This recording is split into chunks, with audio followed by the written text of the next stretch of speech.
गेल्या अनेक दिवसांपासून प्रभाग रचना आणि ओबीसी आरक्षणाच्या मुद्द्यावरून राज्यातील स्थानिक स्वराज्य संस्थांच्या निवडणुका रखडल्या होत्या। यामुळे अनेक महापालिकांच्या निवडणुका तब्बल 4 ते 5 वर्षांपासून रखडल्या आहेत। तिथे प्रशासकीय शासन सुरू आहे। मधल्या काळात कोरोना संकटामुळे या निवडणुका रखडल्या। नंतर ओबीसी आरक्षण आणि प्रभाग रचनांच्या कारणास्तव या निवडणुका रखडल्या। सुप्रीम कोर्टात या प्रकरणी सुनावणी सुरू होती। अखेर सुप्रीम कोर्टाने याच प्रकरणी महत्त्वाचे आदेश दिले आहेत। त्यामुळे स्थानिक स्वराज्य संस्थांच्या निवडणुकीचा मार्ग आता मोकळा झाला आहे। महाराष्ट्राच्या राजकारणातील मोठी बातमी समोर येत आहे। गेल्या अनेक वर्षांपासून प्रभाग रचना आणि ओबीसी आरक्षणाच्या मुद्द्यावरून राज्यातील स्थानिक स्वराज्य संस्थांच्या निवडणुका रखडल्या होत्या। यामुळे अनेक महापालिकांच्या निवडणुका तब्बल 4 ते 5 वर्षांपासून रखडल्या आहेत। तिथे प्रशासकीय शासन सुरू आहे।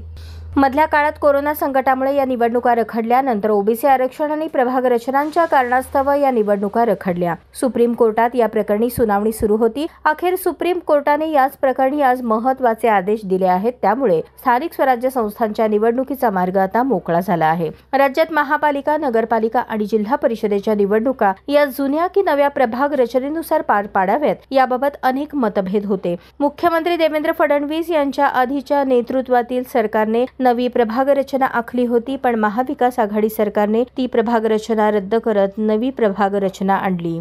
पण नंतर उपमुख्यमंत्री एकनाथ शिंदे यांच्या नेतृत्वातील सरकार अस्तित्वात आल्यानंतर फडणवीस सरकारने आखलेली नवी प्रभाग रचना लागू करण्यात आली। त्याला सुप्रीम कोर्टात आव्हान करण्यात आलं होतं। तेव्हापासून हे प्रकरण न्यायप्रविष्ट होतं।